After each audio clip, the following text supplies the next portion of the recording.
Bear on Bears fans, welcome into another edition of the Chicago Bears podcast. Pat the designer, Jason McKee, J-Mac.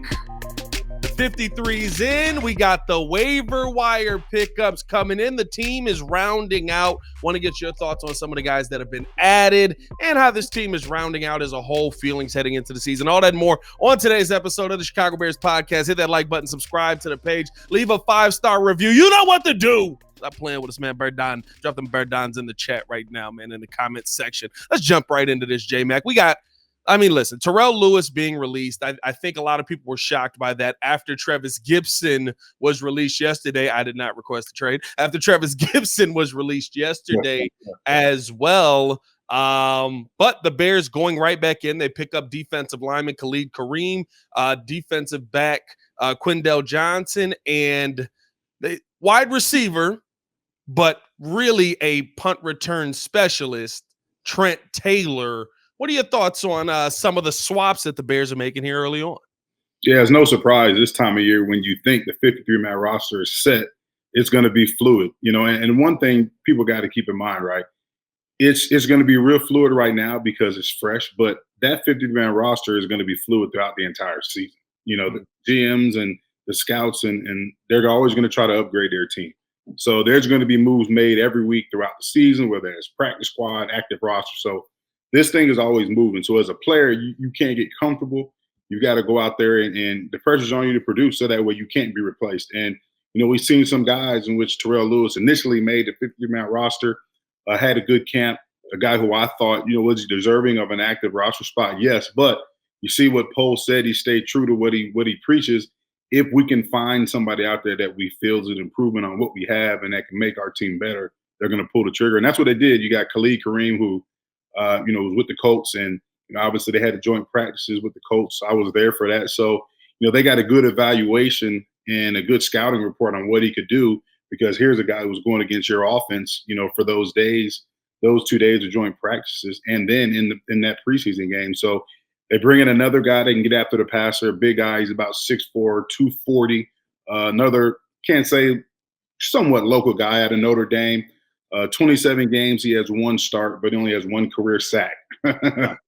So it's tough, right? First off, Ryan loves the local guys. Yeah. Anybody that's ever been to the city of Chicago has a chance to play here. Yeah, it's a good thing though. I like it though, because it's if you look at all the guys we have on this roster right now, and I say now because it could change. I don't anticipate the guys they have on the roster. Some of their main guys. Look at T.J. Edwards, Cole Kmet. Right. Who am I missing? Doug Kramer is on there. He's another local guy. You bring in Dan Feeney, who's a local guy, another guy they just signed, who can play, center and both guard spots, a guy with 64 starts. It's good to see that he's bringing in local talent. I think that's good. It drives the fan base a little bit. But at the same time, I like the fact that he's not leaving any stone unturned. He's trying to continue to make this roster better. You talk about Trent Taylor, and we've seen the issues that Bayless Jones has had of returning punts. His decision-making is poor. He's muffed a lot of punts. We saw that last year. We saw that in the first preseason game. Can he make plays at receiver? We've seen that, but the issue is we got to find a solid punt returner. So if you didn't sign Trent Taylor, right, who led the league in punt returns last year with 20 yards of return, you'd be stuck with Tyler Scott, who's a rookie. Yep. So you bring in a vet who can, solidify that punt return job. It makes you think, what is Bayless Jones' status? That's really the question at this point, man. And listen, I get it. We want Bayless. I don't want Bayless to fail. I'm not one of those right. I ain't gonna lie to you. Some fans are weird, right? I've said this on the Breeze a lot. I've said this on Locked On Bulls, and I've said here, fans are weird in the sense of sometimes they want people to fail just so that they can go to work the next day and be right. Right? I told y'all he wasn't no good. I told y'all that boy, we should have never drafted that boy. We've all heard this conversation, right? I don't want Bayless Jones to fail.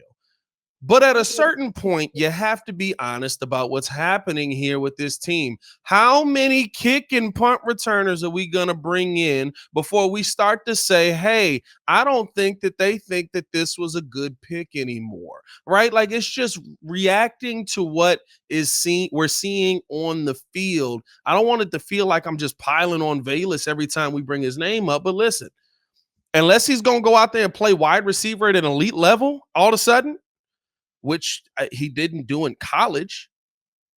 I don't know if that's going to all of a sudden magically happen in the pros. It seems like the Chicago Bears are solidifying their way for basically to go one day. Here's the door. We'll see you later. We're sorry that we wasted your time. Yeah, and he's got a lot of chances. Here's a guy who we've seen over and over again, make a big mistake on punt return. He's back in there as the number one punt returner. So it's a situation where you can't let that phase in special teams, be a hindrance to the outcome of the game. Yeah. So you bring in a veteran, like Trent Taylor, who he's already proven he can do it. So I like the move there. You also talk about I Quindell. believe he led the league or led the NFL in punt return yards as well. Yeah, over Season. 20 yards of return. Yep. So you bring in another guy on defense, Quindell Johnson, big, long, athletic corner. Similar to the prototype that you're trying to bring in.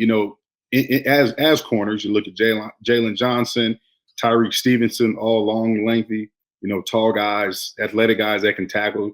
Quindell Johnson, I know he's a young guy, but he's another guy that could help you on special teams. He could be a project and develop into maybe a starting corner, but he does provide depth. So it's good to see that they're making moves to improve this ball club. Something they'll do not just now, but throughout the entire season. Yeah, and I think, right, like you look at a guy like Quindell Johnson. Here's the thing. To me, these are the guys that the Bears had their eye on after the draft where they were like, okay, we want to go out and sign you. But maybe they were a little bit further down on the depth chart. And then you go into preseason, you see them, right? Quindell Johnson in his last game had 8 tackles, 1 sack, a pass breakup, put together an absolutely dominant game, his last preseason game. Yeah. And guess what? Now all of a sudden, the Rams did not want to release him. Yeah. The Rams, like he was the last cut guy. They were praying he slipped through the waivers. The Chicago Bears getting him, I think that he's a really nice pickup, undrafted rookie out of Memphis. Like you said about Khalid, right? Khalid kind of the same thing. He's made an impact in every single game. Yeah, he's made an impact. He's got a sack in every game. He's got 11 total pressures. These are the young guys you want to bring in and try and see, okay, and this is the thing. Maybe it didn't work there. Maybe it'll work here. Maybe it didn't fit perfectly there. Maybe it'll fit perfectly here because we have this to accentuate that, right? Maybe with a guy like Khalil, right?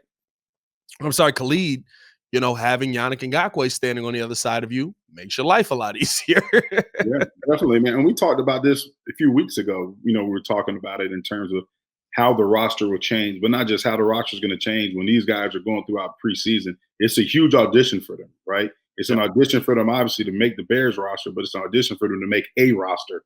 Or you look at a guy like Kendall Vildor, who was here. He got released and he got claimed by the Tennessee Titans. So, it's you got to have good film because you're always being evaluated. And I remember even being at the joint practices in Indy. There's Indy, the Colts scouts on the sideline scouting the Bears players, and our scouts are doing the same. So it's obviously that they wrote down Khalid Kareem's name. And they like what he did because now he's in a Bears uniform. So it's a constant evaluation. If you're an NFL player, like I said before, you've got to go out there and make sure that you're taking care of business so that way you stay employed. And his kind of back to the Valus conversation, but more so just in general, right? The Bears claimed 3. They only released 1. Yeah. That means we got 2 guys that we got to release. Yeah, and it makes you wonder. AJ Thomas is he's at safety. There's a couple guys who, it sucks too because you look at it like this, right? When that initial 53-man roster comes out, right, and just put yourself in Terrell Lewis's shoes. You're like, okay, I made it. I finally made it. I went through a rash of injuries in my career. Yeah, I haven't lived up to expectations. Had a good preseason. Put together a good camp, and I finally made a roster, and then bam, the next day you're getting released for another guy who wasn't even here all camp. Like it's heartbreaking. It's heartbreaking. But the good thing for Terrell Lewis is he's got good preseason film, and I'm sure he'll land somewhere else. Want to let you guys know that today's episode is brought to you by the Hard Rock Casino in Northern Indiana. See Gypsy Kings featuring Nicole Reyes on September 29th at Hard Rock Live. Tickets on sale now at Ticketmaster.com. Let me ask you this, J Mac. Do you like going youth over veteran experience? Because the couple of the guys we picked up, right? I mean, listen, Khalid has played, but like not really, right? Like it's kind of like he's played, he's been around NFL teams, but like you haven't made an impact on the field, right? Terrell Lewis at a minimum, kind of in that same situation, but more so injury taken away from him than anything. Do you like going with the youth, the inexperience there, but the long-term future over? Listen, I mean, realistically, two guys that you've released at this point in Travis Gibson and Terrell Lewis, who we saw make an impact in this system. Yeah, you look at it. You look at it like this, right? And look at the landscape of their defensive line room. Obviously, they're valuing youth. Dominic Robinson's still there. You know, Travis Gibson, and Terrell Lewis had a better camp than Dominic Robinson. Way better. So, way better. So a better season last year than Dominic. Like listen, that's favoritism. I don't care. He had one sack last year. So you look at it like this. Obviously, that they look at the potential of now Robinson and Kareem in a Bears uniform. They value that more so than what Travis Gibson did while he was here, and what Terrell Lewis could bring you in terms of playing that defensive end position. So it's all about development in this league. You got to develop the guys. You got to develop the backups, because at the end of the day, these guys are going to be called upon to play sometime throughout the season. And when you have a good D line that can get to the quarterback, well, guess what? There's going to be a rotation. You know what I'm saying? They're going to have fresh bodies in there to get to the quarterback, put pressure on the quarterback. And if you got young, hungry, energetic guys that you can develop, right, that you feel has traits that you're looking for in terms of your defensive end position, well, then, hey, you got to take a chance on. That is the one part, right? To shoot bail on all of the flack that I've thrown Dominic Robinson's way, because it's only been, a full year since I saw him get a sack. The one thing that I must say that I can't point out is, right, Ryan Poles and Matt Eberflus are very big on loaves. I don't know how many loafs a Travis Gibson may have had, or how many loafs a Terrell Lewis may have had, where they look at it and they say, you're not going hard enough on this play. 100%. You're not. How many times is that happening? How many times is that coming up? How many times is that showing itself on the field? That's the one thing where, when I'm looking at what we saw from Travis Gibson, right, I'm looking at, not to say I'm not looking at the whole tape, but I'm looking at, okay, he looks like he's getting pressure here, but what's his responsibility on this? What's the job on that? That's the one part I guess we don't know. Where maybe Dominic Robinson, the one thing I can't say about him is he seemed like his motor is going 210 miles an hour the entire time he's on the field, whether he's getting to the QB or not. Yeah. I mean, like I said before, it's the development, right? And he's a young guy who's only played the position. This would be his, am I not mistaken, third year? Played 1 year in college last year and then this year. So, like you said, and Lopes is a true stat in terms of, especially on defense, when you're trying to establish an identity that hits principle. All 11 got to get to the ball. And every defensive coach, every coach in general, they track that, right? Because it's one thing to get a sack, right? And it's another thing to, what kind of effort do you have chasing down the ball from the backside? What kind of effort do you have each and every play? What kind of are you only showing effort on third down? When it's pass rushing time, you pin your ears back, get to the quarterback, or are you showing effort every single play? And like I said before, those are key things in terms of evaluation. So if you're only doing half the things right, and you got a guy who is checking off the evaluation boxes that you have, like a Khalid Kareem, well then, hey, you know what? His evaluation percentage is, in terms of his grade, is higher than what we have right now. So guess what?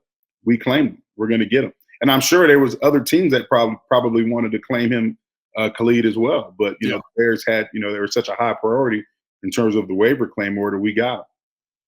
Khalid's an interesting one, right? Because, and here's the one thing I said, right, with Travis Gibson, with Terrell Lewis. I'm not gonna lie to you. Anytime we get rid of one of these guys, even the best of the best, right, I never am upset about it, because It's what the entire logo of the Chicago Bears is built on. I know they can find it. When they got rid of Roquan Smith, I didn't like how the contract situation went down personally. Not to say I wanted to pay him what the Ravens paid him, but I didn't like how they had de-escalators in there and different things like that, right? Your contract's going to get less over time, but you'll be the highest paid linebacker this year. I wasn't a fan of that. But when we got rid of Roquan Smith, I was like, I guarantee you we can find another Roquan Smith. Lo and behold, right? 3 months later, we're sitting here talking about Tremaine Edmonds coming in the building, TJ, right? Like, so I know that we can find a Travis Gibson. Maybe that's what this young man is. And you know, going from that Colts defense over to a Matt Eberflus defense with Khalid Kareem, right? Again, another guy who has the measurables that they're looking for. Another guy who has the traits that they're looking for. They're going when you find guys, and you can speak to this, right, with how coaching staffs go. Sometimes you just pick guys and you say you fit here because this is what we're going to ask you to do, not because you're the best talent in the league. Yeah, you look at it too. There's always going to be a guy who's an unknown, right, at the start of the season. But by the time that season's over and that guy makes the most of an opportunity, he becomes a known. He becomes a star. It's like that every year. It's like that with every team, right? There's guys who we haven't even heard of right now who've been developing on these rosters for a year, 2 years, who coaches have liked their potential. You know, they fit their scheme in terms of their traits and their skill set, but they haven't got the opportunity because there's a veteran ahead of them. So now when they move on from that veteran, fans are saying, well, man, why did they get rid of this guy? Well, you had a guy who's been groomed, who has a talent level, who hasn't gotten the opportunity. And when you give him that opportunity, the goal is, right, these organizations hope that he shines. And we're going to see that this year. We see that every year with every team. There's always going to be an unknown player who gets an opportunity that takes advantage of it, and then he becomes a superstar. We've seen when you look around at this team now and the job that Ryan Poles has done here, I mean, I think some people forget this. In 2 years, this is not year 5 of this. This is in 2 years. I mean, what's your feeling on the team right now? I tell you all the time, look at the roster last year, the final 53-man roster. And you can even look at our final 53-man roster before they even put in these waiver claims. I mean, it was way better. Complete 360. So they talk about, we've heard the word from both Poles and Matt Eberflus all throughout training camp, all throughout preseason, elite competitors, right? Did we have last year? I'm not going to say we didn't have elite competitors because there's a lot of guys still on this roster that are elite competitors. But in terms of as a whole, if you look at the Bears right now and you look at position group by position group, you have a bunch of talent in there of elite competitors. You got guys who are backups now that can push the starter. Running back room, for example. I mean, come on. I mean, receiver room. You still got you got a young guy in Tyler Scott, and we don't know what the status of Bayless is right now, but you've got DJ Moore coming in, elevating the competition of a Chase Claypool, elevating the competition of a Darnell Mooney. EQ is still here. He's got to play better. So, I like it. You bring in. He's got to play better. I like EQ, man. Just drop balls. He's a good blocker in the run game, but EQ is just like, for me, with his size, he's a big receiver. Like, he could do some damage. So, is EQ on any special team stuff? I think he is. Is he? Okay. Because I'm sitting here. I saw him make it, and I knew he was going to make it, right? Because of the blocking and all of that. They want to run a lot of sweeps, screens, all that stuff. But I was just like, bro, they got to have something more for him to do. Oh, yeah. I mean, he's solid. He's your best blocking receiver in terms of the run game, and that's what you need to generate long runs. You got to have receivers blocking downfield. But I get you, J-Mac, but I don't often look to my wide receiver room and be like, hey, man, I really want to see how you lay people out on the field. Nah, but when you're watching long runs, and when you do tape study and you watch like long runs, explosive runs, you gotta have that. You gotta have that guy downfield. So I know there's value there for him, but I'm not saying that's the only value he brings to the table in terms of making the team. He's got to be on special teams. You gotta, hey, all we talk about is his blocking, bro. Man, you got to be blocking a kickoff or something. So if that's the case, he must know somebody. Like him and Poles must go out on Thursday night and drink beers and eat wings or something. Oh, bro, he got pictures of Getsy OnlyFans, bro. That's what's going on there, bro. That's the only. I'm sitting there trying to figure it out. They're doing something, man. But I mean, Hey, man. Hey, I we mean, look at appreciate you. you guys for showing love. Let me ask you this, J Mac. Hit that like button, subscribe to the page, man. How long do you give? Because a lot of young players on this team, and we need to see some development this season. I think that's the biggest key word that everybody's focused on. What's a realistic timeline where coaches should be looking from a coach's perspective? Shout out to J Mac. I like how Carm said future NFL coach too. He's not gonna stick around. but how long are you giving these young guys to develop realistically, right? When are you starting to look at and say, okay, listen, we got you. You still ain't figuring this out. I think it's a player by player basis, position by position basis. You know what I mean? Some positions, like when you don't have anything and there's nothing out there, you're kind of still like, hey, we got to make sure this guy develops. You know what I'm saying? But it's a player by player basis. You know, I think it also depends on what the organization in terms of how they see your value. You know, how does your position coach see your value? You know, how do they think they can develop you, or do they just think you're a guy that, hey, he just doesn't fit our system? We tried, year one, year two, we gave him 2 years and he just doesn't fit. Now, if you're a higher draft pick, first, second, third round, I would say, because some fourth round guys are getting cut and stuff like that now. If you're rounds 1 through 3, you're going to get an opportunity. Hey, you looking at this? You like, hey man, fourth round was a lock back in the day. Wait a minute. It was closer to being a lock. Now it's changing. But them first 3 rounds, like, you're going to get opportunities, right? Because they don't want to go out there and say, like, the organization doesn't want to go out there and release, a second or third round guy, because now they're admitting they're wrong, right? So it's easier, I think. Now you look at Poles, who, signed PJ Walker as the backup, gave him a little bit of money, and he got rid of him and basically saying, I made a mistake in thinking he would develop as a backup. Yeah. So, I think that's the weird part about kind of where the confusion with Bears fans is right now, though, right? Because, right, PJ Walker, I can clearly see this as a mistake. That's on us. $2 million down the drain. Hey, hope you have a great career. Hope you get on as a backup somewhere. You're not going to be here. We're going with the young kid. Bayless Jones, Tyler Scott looked great. Did he though? That last game, Tyler Scott looked great. Yeah, he had a good return, and he fielded punch cleanly. But hey, J Mac, that's an improvement. I don't know if you. But is that enough? Right? Is that enough of a sample size to say he's our punt returner? Obviously not, because they signed Trent Taylor. Right. No, I agree with you. I just think it's very. I guess, right, every position is going to be different, but it seems like, right, there's varying factors for each side. Like PJ, it was like, we can't utilize you. It didn't look good. Bayless, hey, you're still here. You a 3rd round pick. Dominique Robinson, you in the room. You a 5th round pick. Travis Gibson's getting to the quarterback. Terrell Lewis getting to the quarterback. They're out of here. Yeah. You know what I mean? So I think that's where Bears fans are looking at the situation of the guys that have been released and the guys that have been kept. And they're saying, well, you set this standard with PJ, but we got this group of guys over here that we can look at with a ton of question marks. And yeah, we drafted them, but it ain't looks good. Another thing too, like keyword just said, we drafted him. Oh yeah. So if a GM drafts a guy, I think he's going to give his guy more of an opportunity to stick around than a guy that he inherited. You know what I'm saying? Like Dominique Robinson, if I'm not mistaken, they drafted him, right? Was it last year? Yeah, last year. I believe he was our 5th round pick. I want to say 5th round pick. So he's a Poles guy. You know what I'm saying? So they're going to give him more opportunity. Yeah. Here's the thing. It's not surprising. And I think that's where, like, I've said to a lot of Bears fans, right? Like, this isn't new. Every regime does this. Every team does this. Every team goes through this. When you bring in a new GM, the new GM's first job on the job is, how many of y'all I like? Yeah. That's why it's impressive that Cole Kmet got his 50, right? That's why, if Jalen Johnson can prove what he is, that's why it'll be impressive. Eddie Jack, those guys aren't Ryan Poles guys. And he's already made moves to technically replace those guys, but you just got to wait and see. Yeah. So I don't know, man. It's been an interesting offseason. Overall, I think it's been a win for the Chicago Bears. I think all the way down to the Dan Feeney move has been a win.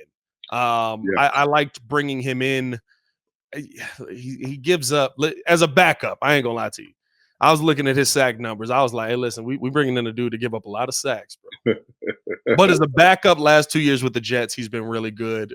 So we'll see what that ends up being. Hey, we appreciate you guys for tuning in and showing love to the podcast. J-Mac, let the people know where they can find you this Friday, brother, because I'll be out at the game on that mud.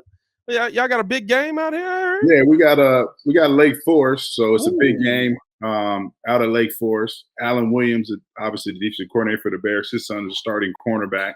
Real good player, real good in the return game, solid corner, good tackler. So they got a good program. You know, we've had an opportunity to beat them the last 2 years. So this game it'll be huge. It's good for the community, man. It'll be packed. Friday night lights atmosphere. So we're looking forward to making that short trip to Lake Forest and taking care of business. Hey, I love it, man. I love it. Hey, so y'all stay tuned in with us, man. Appreciate you guys for showing love. Hit that like button, subscribe to the page, leave the 5-star review. You know what to do. We'll be back tomorrow with Courtney breaking down even more from this Bears 53-man roster. And of course, at a certain point, listen, we got to evaluate Packers week coming up. Packers week is coming. Football's almost back. Y'all stay safe out there, Chicago Bears podcast. Right on. Bear down.